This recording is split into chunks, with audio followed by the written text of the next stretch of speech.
Hello, hello, hello. It's Kyle Van Boris with Boris.com, and today I'm going to be discussing how to properly use lead statuses in your CRM to make sure you're collecting enough data to be able to do analysis about your lead journey so you can properly execute on improving your team's results.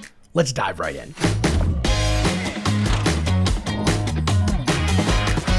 Alrighty, so in my experience, and I've worked with plenty of earlier stage startup companies, so you can trust me here.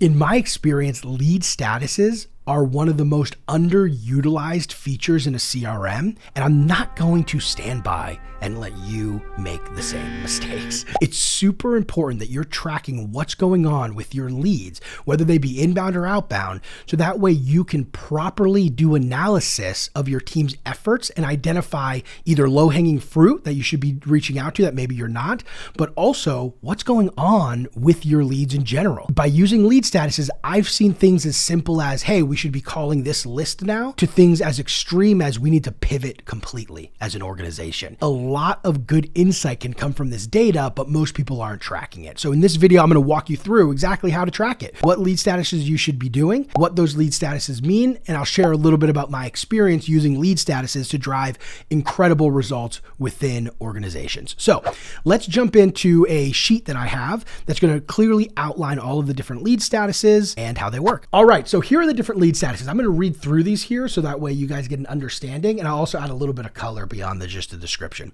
Open leads. So these are leads that have not been worked by the owner of that lead. It's really important to note it's the owner of that lead, not that they've never been worked at all. So if you do a lead reshuffle, all those leads end up as open for that rep. And one of the reasons why you want to do this is because you can see across all of your reps by running the report how many open leads they have, which means it's untouched by them. So if somebody says they need more leads, but they have 200 in their open lead bucket, then they don't actually need more leads. They just need to call the open leads. So that's one way that you can use this. The next one here is working. Leads being actively worked, but the rep has not made contact. So if an SDR or an AE calls, they send an email to, you can set up an automatic rule that puts these into the working bucket. The idea here is that these are leads that we're actively trying to get in touch with. Once you connect with them, something else happens, but these are the folks that we're regularly trying to get in touch with. I do recommend after a certain amount of touches, you can nurture those leads because they're not answering the phone. If you call somebody 30 times, it's like, at what point do we just say, hey, let's not call this person anymore, right? So that's something to keep in mind as well. All right, prospect. These are leads that the rep has connected with but did not book a meeting. This goes from everybody who answered the phone, said not interested and hung up on you, all the way to folks that were fairly interested. It just wasn't a good time to book a meeting. You want to make sure you identify everyone where you've connected with the appropriate contact. And the reason why is because now you know that these leads are ones that you can connect with. So just to add a little color there, if you take a list of, let's say 100 leads, 200 leads, and you call through all of them, let's say you connect with 10% of them. So let's say it was 100 leads, we've spoke to 10 people, we booked one meeting. You want to make sure you can call those 9 people again, right? Because they've answered their phone before, they've responded to an email before in the past. That means they're more likely to do that again in the future. So instead of calling a random list of 100 leads where you know you're going to connect with 10 people, at a certain point when you're recycling these leads, they're going to be 100 leads of folks you've connected with before in the past. Whether they said they were interested or not doesn't matter too much, right? Because time changes, the timing could be better. Maybe they just didn't resonate well with the intro at that time. But once you do that reshuffle and you're calling a list of leads of 100 that have answered their phone or responded to an email before in the past, instead of connecting with 10% of that list, you could be connecting with 50% of that list. And it really dramatically improves the numbers over time. This right here, that prospect bucket, is incredibly important, and I can tell you almost nobody uses it, at least when they're not using lead statuses correctly. So I can't encourage enough using this lead status so that way you can properly grab leads that you know have a good connect rate. I will say here you can create automation. So if somebody connects with a decision maker. Typically you have call dispositions, and we have another video on that if you want to watch that, but you do the call dispositions and one of them will be connected with decision maker. Then you can have it automatically move into the prospect lead status.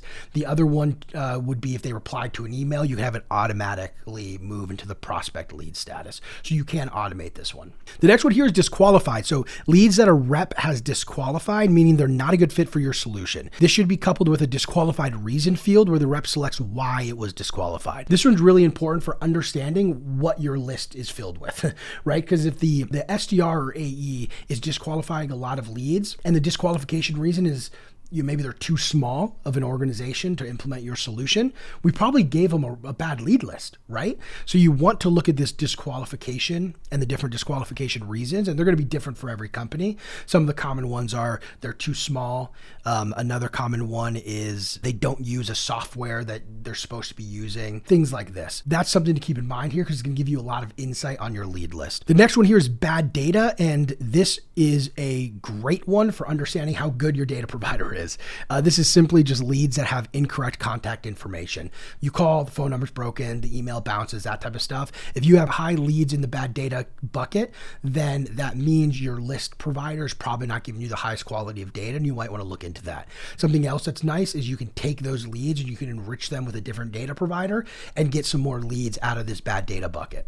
All right, we have nurture here. So these are leads that the rep has failed to make contact with, and they are removed from the pipeline. So these would be leads that were in working, and let's say you called them 30 times, you sent them 20 emails. We eventually move them into nurture and let marketing send them marketing emails or retarget them with advertising, whatever it might be. Eventually you recycle nurtured leads, you enrich and then recycle, I should say, but you want to make sure you have a bucket so all of them are in the right place. And finally, converted. So these are leads that a demo has been booked with. Once a demo is booked, it should be converted in Salesforce. If you're using HubSpot, there's one called Open Deal. Either way, there should be some kind of stage showing that this lead has been converted. Little note about Salesforce here is when a lead is converted, it takes that lead and it creates an account, a contact, and then an opportunity. The lead looks like it disappears, but it actually is still there in that converted field. So just something to keep in mind if you search for a lead that you used to have that had been converted, then you won't find it in the search. You'll find the contact, etc. But when you run reports, you can run reports on converted leads, which is really helpful because then you can get lists of leads that had seen a demo in the past and maybe that demo didn't go well, etc. All right, so I want to show you the dynamics here, how the leads are flowing through the different statuses. So we have open, then the outreach starts, it gets moved to working. We connected, no, we never connected, and we called them a bunch of times, go into nurture. If we did connect with them, we ask, did a meeting get booked? If it did, it goes to converted or open deal if you're using a HubSpot. If we didn't book a meeting and is it qualified? No, then disqualified reason. If we didn't book a meeting and they are qualified, then yes. They go into prospect, we're good to go.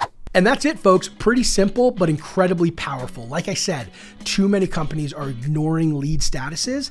And when you do a good job of doing this, you're going to have a really strong sense of what your leads look like, which helps you better model out how successful your team's going to be. But even more importantly, it's going to give you the opportunity to find low-hanging fruit that's going to be able to increase their performance over time. Thanks so much for watching. If you like this kind of content, make sure you like, comment, and subscribe, and we'll talk soon.